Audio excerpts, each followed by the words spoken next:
Hello fellow teenies, have you watched the PV for the event A Love Potion to Skadi that has been released? Skadi is coming so much earlier than I thought it would. Really, global server is all about the speed. I feel like dying. I want more S chips, please miHoYo. Anyway, today I'll be sharing the gameplay preview for the event, and hopefully this will be helpful for you to prepare for Skadi. So note that this preview is actually based on the CN server, as the details for the global server has not been released. There might be changes made to it when it's released in global. A more detailed guide with all the math and calculation might be released after the event is out, probably. So look forward to it. And before we start, let me share a happy news. We're going to receive 10 limited tiers during the event period just by logging in. But do take note that these tiers can only be used in the Skadi banner. Therefore, remember to draw as you get the tiers. Also, the first buy bonus of the gem will be resetting. You can see the countdown in the mall shop. You can take this opportunity to buy the gem pack before it gets reset. But also take note that there might be a recharge event during Skadi, which is after the reset of the gems. So if you only have a certain amount to spend, you can take this into consideration too. Now moving into the event, as usual, we'll have to complete the main story 0228 to unlock the event. The event duration is from 1st January to 25th January, a total of 25 days. In total, you can earn up to 17 tiers and 1040 S chip from the event. The 10 tiers from the login event could be part of these 17 tiers. I'm not 100% sure since the CN server doesn't have limited tiers during this period. Therefore, it might change since we got the limited tiers which the CN server doesn't have. For this event, there is 4 new SSR, Look Twinkling Eyes, Maurice Daytime Aurora, Autumn's Wandering Heart, and Veins Bursting Colors. There's also 4 new invitations which we can gain one for free. I will explain how later on, but the other 3 will need real money to buy. There's a new badge and also 4 new R card as well as a furniture set. So you can see that this set is super cute, but in the CN server you need to recharge up to 328 yuan to get it. So this is basically the recharge event that I was talking about, but we need to wait for a further announcement to be sure. So what you see now is the main event string. I'll be starting from this town button here. The town is basically the foundation of the whole event where we do daily jobs and earn different currency to proceed in the other part. Daily job is basically doing chores for the resident by heading to the specific areas to investigate or have conversation. Yes, as attorneys, we not only have to quarrel but also have to do chores now. By doing the daily jobs, we will earn the fruit tart, reputation, and resident affections.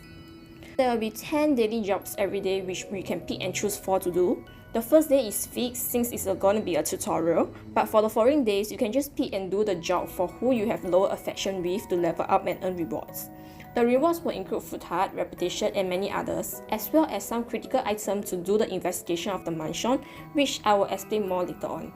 Then, after you complete all 4 daily jobs, you will earn this key. The key here is for you to challenge Zango. You will earn food tart from challenging him. So if you remember him, he's actually from Lost Gold. You know, the guy that we saved and disappeared in the middle of the event, leaving a note behind. He actually has a card art appearance this time. I'll keep it as a secret so you guys can take a look at it in the game instead. Zango is actually undefeatable because every time you defeat him, he will come back in a stronger state. As you can see from this table, you will get more reward as he gets stronger. From the record that I have seen, he can reach up to 170k and higher, but don't worry about this as you can do multiple tries to defeat him if you can't do so in one try. Next, the reputation. The reputation is used to level the reward track which we can earn various rewards.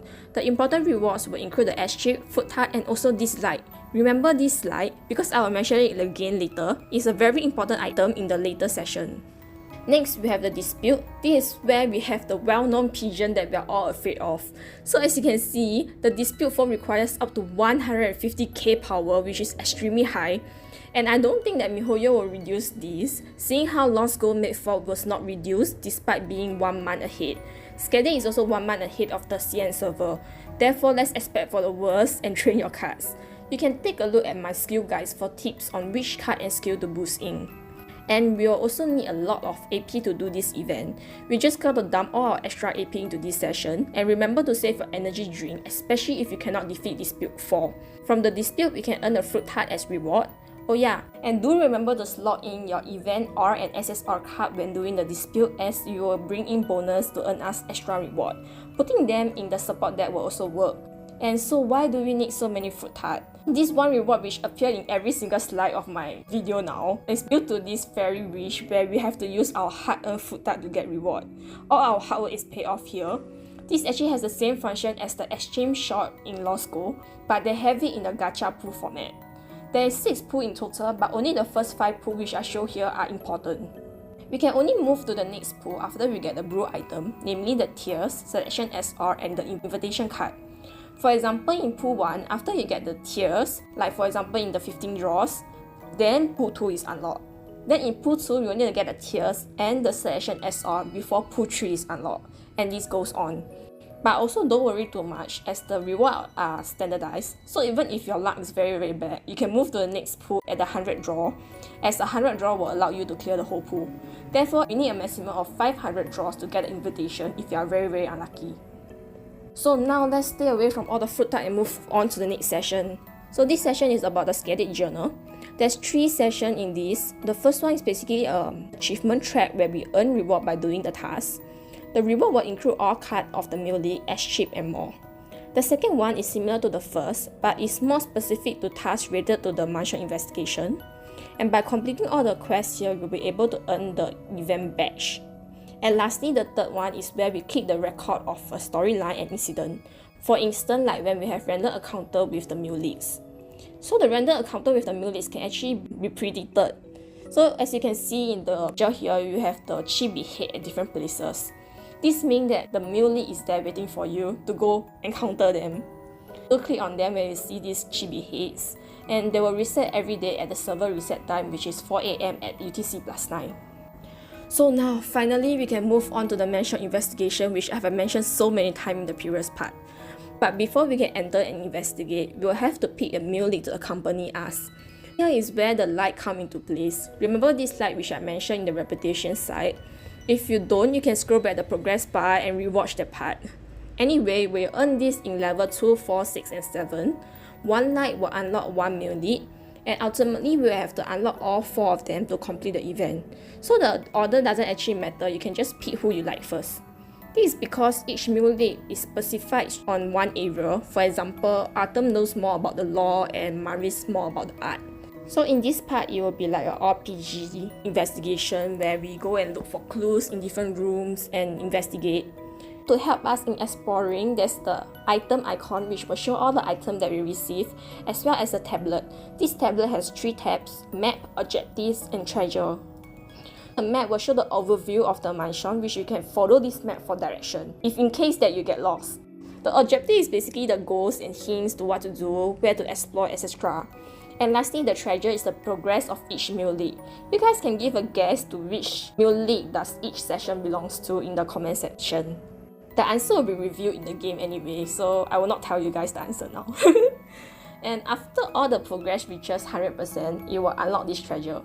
And lastly, there's also the teleport, which is a shortcut for us to reach a different level of the mansion without having to take the stairs.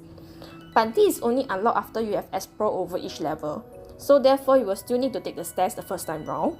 The detailed guides to what each level contains and how to unlock all the clues will be in the next guide video, hopefully.